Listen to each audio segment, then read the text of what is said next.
Radio. Les Français parlent au français. Je n'aime pas la blanquette de veau. Je n'aime pas la blanquette de veau. Sud Radio Berkov dans tous ses états. Il y a plus de 80 ans, nous allions pendre notre linge sur la ligne Siegfried. Est-ce qu'aujourd'hui, en 2024, est-ce que nous allons pendre notre linge sur la ligne Poutine ou la ligne... allons-nous effectivement pendre notre linge quelque part? Est-ce que les soldats vont aller en guerre? Question, on en parle tout de suite et longuement.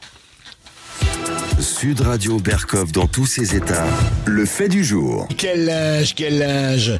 Est-ce que c'est le linge sale qu'on doit laver en famille ou c'est le linge propre qui peut-être n'a pas très envie de taches de sang, hein? C'est pas vraiment sa vocation. En tout cas, hier, conférence internationale de soutien réunissant 21 chefs d'État et de gouvernement à l'Élysée, Emmanuel Macron a exprimé sa détermination à soutenir l'Ukraine face à la Russie. Très bien, beaucoup de réactions, comme on sait, beaucoup d'inquiétudes, beaucoup d'émotions, beaucoup d'appui aussi. Alors on va en parler avec Caroline Galacteros. Bonjour Caroline. Bonjour. Politologue. Bonjour, qui dirige le think tank Géopragma, et avec Éric Dénessé, directeur du Centre français de recherche sur l'enseignement. Bonjour Éric Dénessé. Bonjour. Et on va essayer de comprendre un peu ce qui se passe, parce que l'impression qu'on a, que au-delà des émotions, au-delà des effets de manche, au-delà vraiment de quelque chose qui est là, on a l'impression en tout cas que on revient aux temps les plus forts de la guerre froide. Je parle de temps que les moins de 40 ans ne peuvent pas connaître, ou de 50 ans même. Enfin, quand même, il y a quelque chose, Russie, Occident, des deux côtés. Hein. Poutine qui dit ça suffit l'Occident, vous allez un peu trop loin, etc. Les autres qui disent Poutine ne peut pas gagner. En aucun cas, il faut laisser la Russie gagner. Ce n'est pas possible. C'est l'Europe, c'est notre guerre européenne. Éric Dénessé, effet de manche, effet de verbe ou effectivement réalité? Non, je pense qu'il y a trois choses. Il y a, malheureusement, il faut le dire, c'est une réaction qui relève totalement du délire de la part du chef de l'État. Mais c'est pas la première fois. On l'a vu ces dernières semaines parler d'une possible européanisation de la force de frappe, et sa volonté a été aussi de signer un traité, plus exactement un accord avec Zelensky. À la fois, il y a un véritable déni de la réalité, puis il y a surtout un manque de légitimité. Des actions comme celle-ci ne peuvent pas être décidées sans qu'il y ait un débat national au niveau du Parlement, voire au-delà. Et donc, des effets de manche, certainement, mais surtout quelque chose qui dépasse ses prérogatives dans un contexte aussi important de celui que pourrait être une possible guerre, donc de l'envoi de troupes sur les frontières russo-ukrainiennes. Oui, alors justement, vous dites délit de réalité, vous dites le Parlement. Caroline Galacteros, ce qui frappe aussi, enfin depuis quelques jours, mais ça date. Juste avant de vous donner la parole, je voudrais vous faire entendre trois sonores exactement d'Emmanuel Macron. L'un qui a été prononcé, écoutez le premier qui a été prononcé en plein salon de l'agriculture le soir, samedi soir. Écoutez.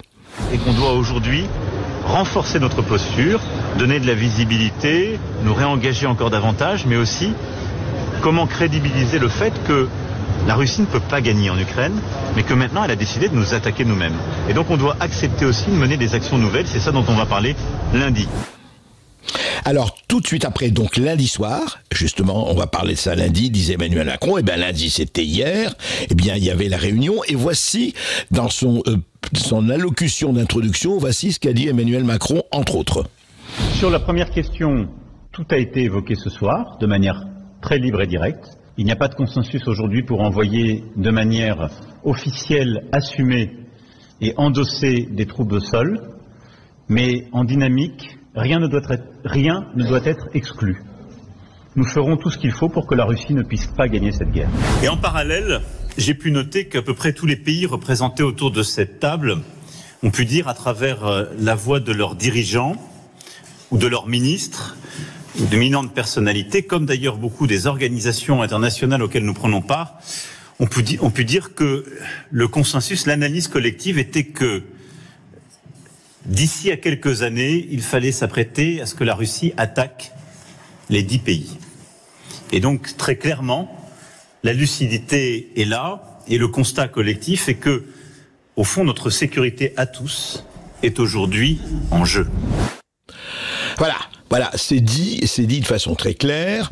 Alors, Primo dit, attention, il n'y a pas encore de consensus pour envoyer des troupes, mais il y a une dynamique. En revanche, ajoute-t-il, le président de la République, il y a un consensus pour dire que la Russie va nous attaquer. Il dit pas peut nous attaquer, il dit va nous attaquer dans un mois, dans un an, il faut être prêt. Caroline Galacteros. Ça s'appelle l'entretien de la prophétie autoréalisatrice. Voilà. C'est-à-dire qu'au bout d'un moment, quand tout est fait depuis des années et des années et des années et des années pour faire monter la tension, pour pousser la Russie à la faute, aujourd'hui, toutes les preuves sortent. Aujourd'hui, le New York Times, même le New York Times, vient de leaker, de faire fuiter l'existence depuis 2014 de plus d'une dizaine de bases secrètes de la CIA en Ukraine sur la ligne de front avec la Russie. On peut en parler pendant 3 heures, ça n'arrête pas. Donc, on est aujourd'hui dans une situation très grave où, pour moi, le président ne se rend pas bien compte, manifestement, de ce qu'il fait. C'est totalement irresponsable, c'est totalement incendiaire, et c'est surtout un renversement logique ahurissant, si vous voulez.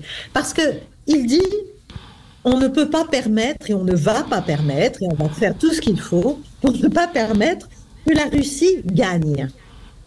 Mais est-ce qu'il est au courant que la Russie a déjà gagné militairement? Et donc, quand on dit, enfin, il ne peut pas l'ignorer, il est renseigné, il sait les choses militairement. Donc, qu'est-ce que ça veut dire? Dire on ne peut pas permettre que la Russie gagne. Ça veut dire double down. Ça veut dire en remettre une couche, ça veut dire refuser l'évidence, ça veut dire nourrir l'escalade, et donc relancer la guerre au lieu de s'arrêter, au lieu de tenir compte de des négocier, au lieu de se demander ce qu'on peut faire de plus utile. Ce qu'on peut faire de plus utile, c'est avoir le courage de la paix, c'est négocier, c'est trouver des interlocuteurs immédiatement pour le faire, et arrêter ce massacre qui n'est pas un massacre tellement des Russes, s'il y a des pertes russes et un coût pour la Russie très lourd, c'est le peuple ukrainien qui est en train de mourir. Donc on est à rebours de tout ce qu'on raconte nous-mêmes, c'est-à-dire sauver l'Ukraine, mais ça veut dire la sacrifier, la sauver, c'est n'importe quoi.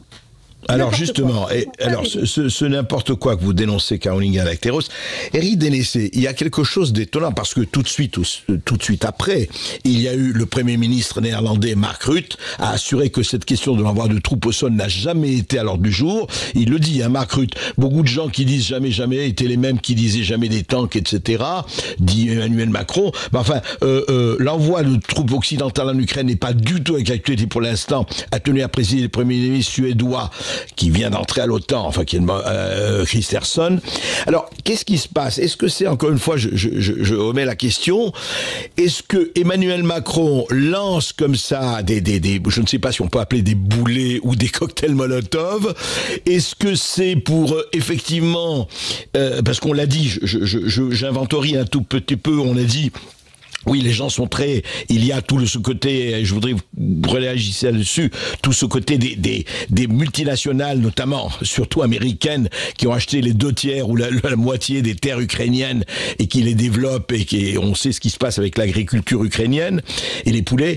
Est-ce qu'il y a quelque chose, en tout cas, qui est de l'ordre? On voit très très bien la montée, le bruit de bottes, mais on a l'impression que c'est effectivement une espèce de théâtre qui peut devenir tragique. Éric Dénessé.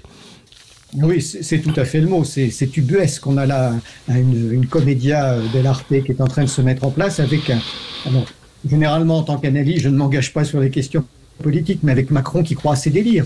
Là, on se demande si cet homme ne rêve pas d'être président de l'Europe, de diriger une armée européenne, de s'affirmer comme le leader du monde occidental, hors États-Unis contre Moscou. Tout ça n'a pas de sens. Je ne sous-estime pas non plus 2 autres éléments qui sont partagés avec les pays de l'OTAN. C'est que depuis que Trump et les Américains nous ont dit que s'il est élu, le financement de la défense européenne ne sera pas le même, ils ont besoin de faire monter la peur de la Russie pour justifier l'accroissement des budgets de défense. Bon, et le dernier aspect, bien sûr, l'exploitation de ce discours à des fins internes pour faire diversion par rapport à un certain nombre de problèmes. Toutefois, on relève quand même une contradiction fondamentale. D'un côté, Macron, comme les autres dirigeants européens, ne cesse de nous dire il y a une menace russe à échéance de 3, 5 ou 8 ans. Et en même temps, ils nous disent mais cette armée russe a connu la défaite en Ukraine, elle est stratégiquement affaiblie, elle a perdu beaucoup de pertes. Donc tout ça ne tient pas la route. Et j'insiste sur un dernier point, la Russie compte 145 millions d'habitants. L'Union européenne, plus de 400 millions, sans compter les États-Unis. Si on met la totalité des budgets de l'OTAN et des populations de l'OTAN d'un côté face à la Russie, eh bien, tenez-vous bien, on a 7 fois plus d'habitants dans les pays de l'OTAN qu'en Russie et un budget de défense 14 fois supérieur à celui de la Russie. Donc tout ça, c'est vraiment une énorme mascarade.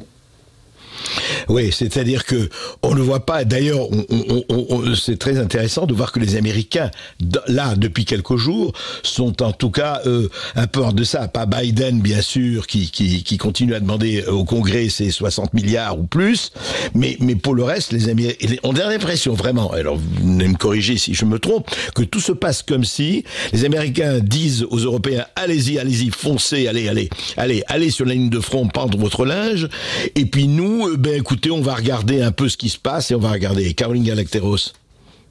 Oui, tout à fait. Ils vont s'occuper de la reconstruction. Ça, on peut en être certain. Il y a Kiev, BlackRock a fait ses offres de service déjà. Il y a à Kiev un magnifique bâtiment, ancienne Banque mondiale, qui est désormais la banque pour la reconstruction de l'Ukraine. Ça, c'est très beau, c'est magnifique, c'est flambant neuf. Non, ce qu'il faut... Enfin, moi, je me demande, si vous voulez, je suis entièrement d'accord avec Eric Dénessé, comme d'habitude d'ailleurs, sur beaucoup de choses. C'est ubuesque, c'est délirant. Le rapport de force est évident, c'est-à-dire, c'est là qu'on voit bien que ce qu'on cherche, c'est quelque chose à la fois qu'on ne peut pas obtenir, en même temps, on continue. Parce que, est-ce que notre président de la République a bien lu la doctrine nucléaire russe? Et c'est là que le débordement, c'est là que ça peut devenir tragique. Si vous qui est quoi, cette doctrine nucléaire russe, justement? La doctrine sur laquelle, à la fois Vladimir Poutine, mais aussi Medvedev, mais aussi un certain nombre de responsables russes sont revenus et reviennent de plus en plus, c'est de dire précisément l'OTAN, les pays de l'OTAN, l'Europe, nous avons face à nous un bloc si puissant démographiquement, économiquement et en termes militaires aussi, que si jamais ce bloc s'avance trop vers nos frontières et menace l'État ou la nation russe, nous réservons le droit de considérer que c'est une menace existentielle, nous considérons que c'est une menace existentielle, et nous ne pourrons pas, à ce moment-là, le cas échéant, nous interdire une frappe nucléaire tactique. Tactique, ça veut dire à courte portée, ça veut dire concrètement sur le territoire ukrainien. Et s'agissant de troupes, c'est là que ça devient délirant ce qu'on est en train de faire, parce qu'on est en train, en fait, de contourner le fait que l'Ukraine ne peut pas entrer dans l'OTAN tout de suite, parce qu'on continue à en avoir envie, et Macron le dit, et c'est même dit dans le fameux accord de sécurité avec l'Ukraine. Il dit que c'est utile, c'est souhaitable, c'est envisageable. Donc, l'Ukraine ne peut pas entrer tout de suite dans l'OTAN, l'Ukraine ne peut pas entrer tout de suite dans l'UE, donc on est en train d'essayer de passer par des biais bilatéraux pour permettre un engagement, le cas échéant, de troupes de pays de l'OTAN au service de l'Ukraine. Mais alors que les Russes nous expliquent que ça, c'est une ligne rouge. C'est une ligne rouge. Et la France est en plus une puissance nucléaire, donc c'est doublement délirant comme raisonnement. Alors, on devrait au contraire servir de cette singularité pour être les faiseurs de paix, pour être ceux qui arrêtent l'escalade. Oui, on n'est pas vraiment là, on n'est pas là-dedans. Écoute, on va en parler. Alors justement, est-ce qu'il ne peut pas y avoir dérapage? On va en parler juste avec Eric Dénessé et à Caroline Galacteros, juste après cette toute petite pause. Restez avec nous parce que ça devient effectivement très chaud, cette atmosphère. Et puis vous aurez la parole aussi évidemment 0826 300 300 pour réagir, pour nous appeler ou pour poser toutes vos questions à nos experts du jour. 0826 300 300. Ne bougez pas, on revient dans quelques instants. Sud Radio Berkov dans tous ses états. Appelez maintenant pour réagir 0826 300 300. Ici Sud Radio. Les Français parlent au français. Les carottes sont cuites. Les carottes sont cuites. Sud Radio Berkov dans tous ses états. Bon, espérons quand même qu'elles ne sont pas encore complètement cuites. Je m'adresse au spécialiste de renseignement, Eric Dénessé. Est-ce qu'il peut y avoir, enfin, quand on est dans une situation pareille, est-ce qu'il peut y avoir bavure? Est-ce que la bavure étant cette fois-ci peut être nucléaire, ce qui n'est pas rien. Mais est-ce que, est-ce que il y a peut-être, vous allez me dire, il y a un sur 1 million de chances, je ne sais pas, mais est-ce qu'il peut y avoir, si ce climat se développe comme on le voit, parce que je rappelle que beaucoup de gens, et d'ailleurs je voudrais avoir votre avis à tous les deux, mais Eric Dénessé, beaucoup de gens disent, mais attendez, ce n'est pas seulement la guerre Russie-Ukraine, c'est fini, c'est la guerre de l'Europe, c'est notre guerre. On entend ça du matin au soir, d'un certain nombre de gens, candidats au Parlement européen, politologues ou spécialistes ou autres, qui disent attention, non, mais attention, vous vous rendez pas compte, c'est pas Russie-Ukraine, là, c'est nous qui sommes en jeu. Donc, si on ne le fait pas, si on ne fait pas quelque chose, si on ne se met pas en économie de guerre, notamment, eh bien, c'est fini. Alors, c'est cette idée, en tout cas, qui essaye de se répandre, que la Russie veut aller beaucoup plus loin, veut envahir, les pays baltes, etc., retrouver l'Empire russe, le pacte de Varsovie, peut-être l'URSS. En tout cas, on l'entend seriner. Est-ce que c'est que de la propagande et surtout, est-ce que ça ne peut pas amener, à un moment donné, à une bavure? Eric Dénessé. Oui, c'est une question importante. Pour l'instant, je pense que le risque de bavure est extrêmement limité, puisqu'il n'y a pas de troupes européennes officielles sur le front ukrainien. Donc, tant qu'on ne passe pas une étape supplémentaire, y compris dans la livraison d'armements plus massifs, les choses sont limitées. D'ailleurs, la CIA l'a montré depuis le début de ce conflit, indépendamment du fait qu'elle ait contribué à le provoquer, elle a fait attention à ne jamais aller trop loin pour ne pas déclencher une réaction russe. Pour le reste, est-ce que c'est notre guerre? Non. Pourquoi est-ce que nous nous battrions pour un État qui n'est ni membre de l'Union européenne, ni membre de l'OTAN, avec lequel, à part le micro-événement du 16 février dernier, nous n'avons pas d'accord de sécurité, qui est un État dont la population a fui en raison de la corruption et du dysfonctionnement de l'État ukrainien avant même le conflit, et pour un État qui massacre lui-même des populations qui réclament la libre utilisation de leur langue dans le Donbass. Donc tout ça n'a aucun sens. Les Russes ne cherchent pas à envahir l'Occident. Alors, bien sûr qu'on va passer pour des relais du Kremlin, mais il y a tellement de va-t-en-guerre aujourd'hui qui veulent voir que ce qu'ils veulent et qui sont dans une logique anti-russe que on leur laisse la responsabilité de leurs propos. Mais aujourd'hui, et Poutine est un homme extrêmement rationnel, contrairement à ce qu'on raconte. Il fait d'ailleurs même preuve de beaucoup de mesures vis-à-vis des déclarations des chefs d'État européens.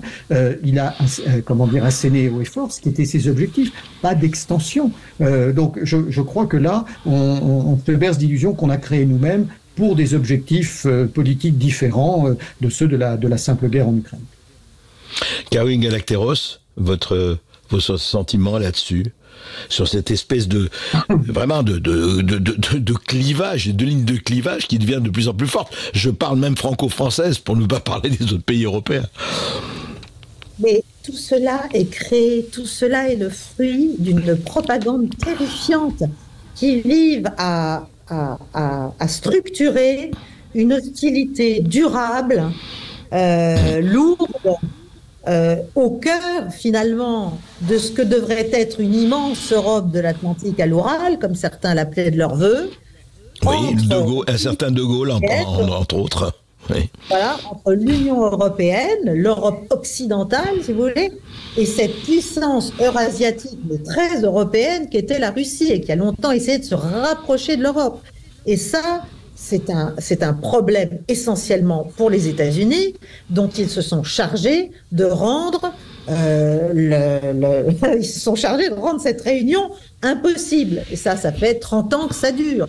L'élargissement de l'OTAN est l'un des outils qui a été les plus constamment poursuivis de cette politique. Et finalement, cette avancée de l'OTAN via l'Ukraine et la Géorgie aussi au début des années 2000 vers la Russie, c'était la bande ultime et la bande importante qu'il s'agissait de récupérer dans notre orbite occidentale pour gêner, pour empêcher cette Russie renaissante, mais pas renaissante dans sa vision impérialiste, renaissante dans sa puissance économique, dans sa puissance de discours et de portage d'un modèle alternatif de puissance qui a un sacré succès à l'échelle du monde et qui met en échec un pôle occidental qui lui est discrédité par son interventionnisme même.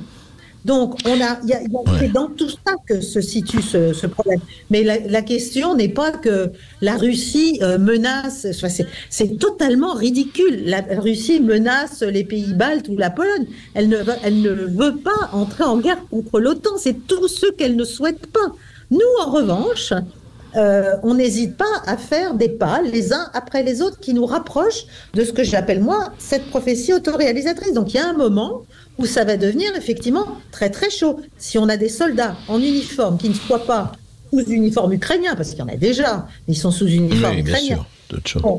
On passe à un affichage beaucoup plus net sur le thème il faut se faire la Russie, d'abord, c'est voué à l'échec. Quel est l'objectif ultime? Est-ce qu'on s'imagine une victoire? C'est quoi le succès, en fait? Non, mais il faut empêcher Poutine de gagner en Ukraine. C'est ça ce qu'ils disent aujourd'hui. Ils ne disent pas on va envahir la Russie. Hein. Ouais. Mais il a déjà gagné. C'est ça qui est dingue. C'est ce que vous dites, La propagande est tellement puissante que nous en devenons nous-mêmes les victimes. Nous sommes victimes de notre propre propagande. Militairement, ce conflit est plié. Ce conflit est arrivé à un point où, à moins qu'on balance des forces et des troupes et des matériels que pour l'instant nous n'avons pas vraiment, on ne voit et qu'on entre dans un conflit de nature délirante et nucléaire, c'est-à-dire l'annihilation à la fin de tout le monde. Voilà. Oui, enfin, c'est vrai que le nucléaire peut amener à ça. Non, mais donc c'est plié militairement. Donc c'est le moment de négocier. Oui, en tout cas. Négocier à Caroline Galacteros, ce n'est pas la mélodie qu'on entend aujourd'hui, c'est moins que puisse dire. Mais je voudrais vous adresser à tous les deux, Éric Dénessé quand même, et pas seulement à l'expert sur le renseignement et la recherche, le citoyen, hein, parce que vous l'êtes aussi, nous le sommes aussi. Ce qui est aussi frappant, c'est qu'on entend les déclarations des députés, de l'opposition, etc. Mais le silence absolu, alors que ça fait quand même quelques semaines que ça dure, du Parlement, des corps constitués, du Sénat, de l'Assemblée nationale, il y a quand même des gens que nous payons pour nous représenter. Alors, je ne dis pas qu'on fasse un référendum sur la guerre en Ukraine, mais qu'au moins ces gens délégués pour nous représenter le législatif, hein, ce qu'on appelle le législatif s'il existe encore, vous avez remarqué le silence assourdissant? Éric Dénessé. Oui, en effet, vous avez raison. On a juste vu Jean-Pierre Chevènement et Hubert Védrine demander un débat. Quelques autres parlementaires l'ont fait, notamment Nicolas Dupont-Aignan. Mais non seulement, ce qui est intéressant, c'est de voir que les parlementaires ne disent rien, ou presque, les partis politiques ne disent rien, les grands médias non plus, et même les militaires ne disent rien. Or, pas plus tard qu'hier, en Grande-Bretagne, le chef d'état-major de la British Army, donc l'armée de terre britannique, a déclaré, en contravention d'ailleurs avec ce que disent les autorités britanniques, que l'armée anglaise n'était plus en mesure d'assurer ses engagements au sein de l'OTAN. Nous sommes nus, hein, comme le roi est nu.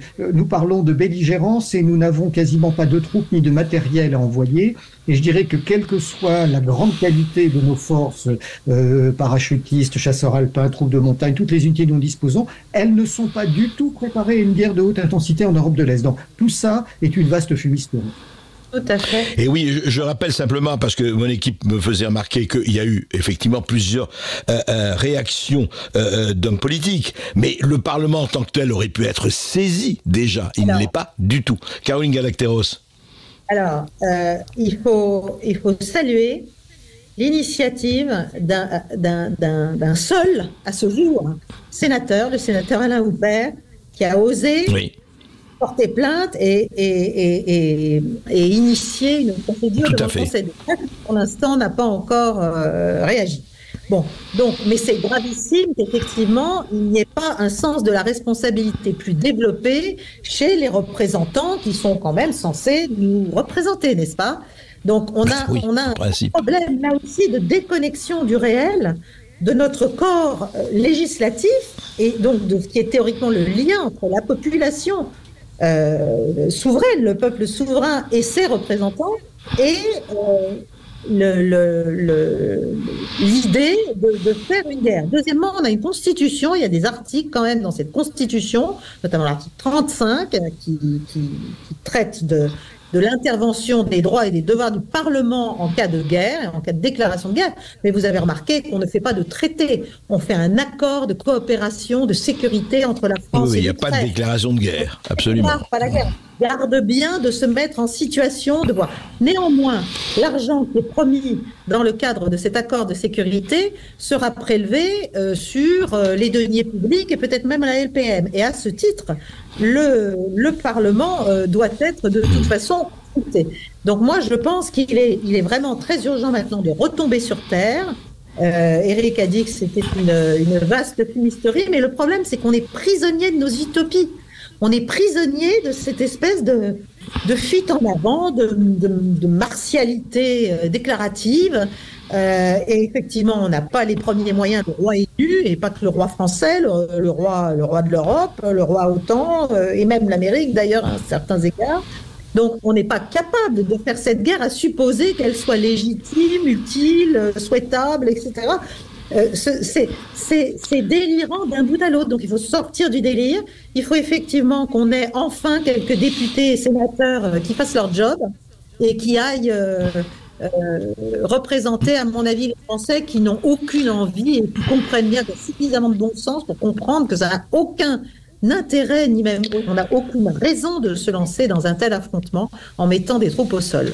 Quant à nos armées, c'est regrettable que pas d'échec militaire. Surtout qu'on connaît vraiment l'état des lieux et les militaires le disent, même si c'est la grande muette, on entend aussi les militaires et on sait ce qu'ils disent là-dessus.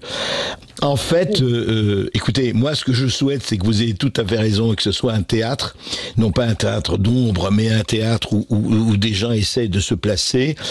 Le seul problème qui reste quand même et qui est posé, c'est que cette guerre jusqu'au dernier Ukrainien se prolonge, risque de se prolonger encore. Et juste un mot, Éric Dénessé, mais c'est très rapide, malheureusement on arrive en fin de cette séquence, mais on me renouvellera évidemment. Est-ce qu'on n'est pas quand même dans une espèce, même si ça s'arrête, et on espère que ça s'arrête, dans une espèce de gel, de guerre froide, c'est le cas de le dire, ou gelée peut-être, entre l'Occident et la Russie pendant encore quelques temps?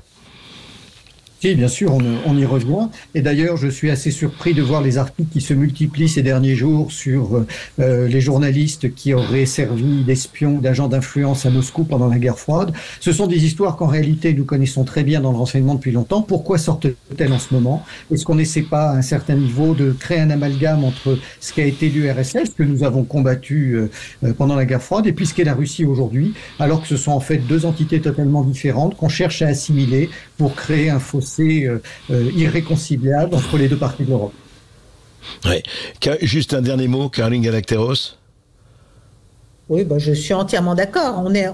On mélange tout, si vous voulez, entre le grégarisme, la confusion, la propagande, la volonté effectivement d'identifier, tout en accusant, ce qui est très drôle, tout en accusant Vladimir Poutine d'avoir... oui, ça s'appelle l'inversion accusatoire. Hein. Oui, voilà, de guerre froide. Nous-mêmes, on nage en plein dedans. C'est-à-dire, on n'est pas sorti, on n'arrive pas on ne veut pas sortir de cette vision de la Russie. C'est-à-dire, on passe sous silence complètement ce qu'en fait, on a refusé et nié pendant bien 15 ans, c'est-à-dire la volonté de la Russie post-Yeltsin, de la Russie du tournant du siècle, si vous voulez, de se rapprocher de l'Occident, de se rapprocher de l'Europe et de ses institutions.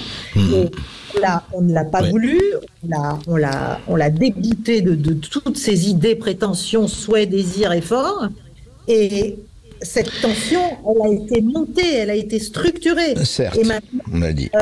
Comme elle ne se passe pas à notre avantage, comme nos fantasmes ne se réalisent pas, eh bien, nous replongeons dans les ténèbres de la comme les généraux de plateau n'ont pas vu leur ligne Maginot au marché, effectivement, il se pose beaucoup de problèmes.